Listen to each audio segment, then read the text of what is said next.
सलात व तस्बीह को सलात व तस्बीह क्यों कहते हैं?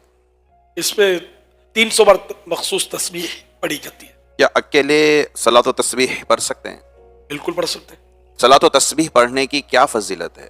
इस नमाज का बेइंतहा सवाब है।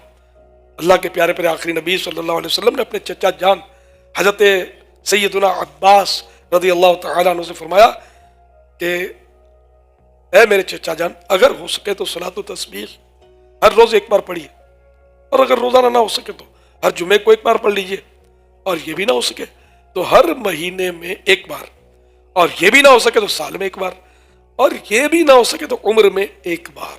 हर वक्त गैर मकरूह में ये सलात व तस्बीह पढ़ सकते हैं। और बेहतर ये कि जोहर से पहले पढ़े, यानी जोहर की नमाज का वक्त शुरू हो गया तो अब पहले सलात व तस्बीह पढ़ ले, फिर नमाज जोहर पढ़े, ये बेहतर है। अब हमारे यहाँ तो खैर रात को एतिकाफ में पढ़ी जाती है, बड़ी रातों में, तो दुरुस्त नहीं है, उसमें कोई करात कोई मुमानत नहीं है, लेकिन बेहतर वो था जोहर के वक्त दर के पब्लिक जमा होना ये दुश्वार। सलात व तस्बीह में पढ़ी जाने वाली जो तस्बीहात हैं, क्या उनको उंगलियों पर गिन सकते हैं? उंगलियों पर नहीं, सिर्फ यूं यूं करके नहीं, बल्कि यूं जैसे एक पढ़ ली तो ये पहला पोरा है, ये पोरे कहलाते हैं। हर उंगली में 3 पोरे होते हैं, तो ये दबाए, दूसरी में दूसरा हल्का सा दबा ले, तो यूं भी हिसाब हो सकता है। यूं यूं गिनने बैठेंगे या तस्बीह हाथ में रखेंगे तो ये तरीका दुरुस्त नहीं होगा। अगर कोई सलात व तस्बीह ना पढ़े तो उसके लिए क्या हुक्म है? गुनाहगार नहीं होगा, एक फजीलत से महरूम हुआ।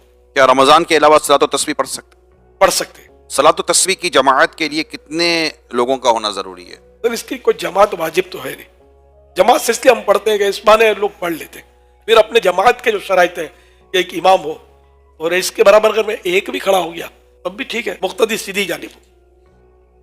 एक दो हो तो वो 2 भी खड़े हो सकते हैं, लेकिन मकरूह तंज़ीही है इमाम के बराबर इस तरह खड़े हुए तो, और 3 अगर इमाम के साथ इस तरह खड़े हुए तो अब मकरूह तहरीमी है। 3 की सब पूरी होती है, तो अब इमाम का आगे होना जरूरी है। अगर 2 से ज्यादा मुक्तदी इमाम के करीब खड़े हो गए तो जिस तरह ये फेल मकरूह, तो नमाज भी मकरूह तहरीमी वाजिबुल इआदा होगी अगर 3 बंदे करीब होकर खड़े हो जाते हैं इस तरह। वरना ये कि इमाम अगर आगे बढ़ गया ना, जगह है, इमाम आगे बढ़ गया तो फिर वो करात दफा हो जाएगी ना। जी बिल्कुल। तीसरा आया या दूसरा आया तो इमाम आगे बढ़ जाए। और बेहतर जमात के बगैर ही, हाँ, अकेले ही पढ़ना बेहतर है।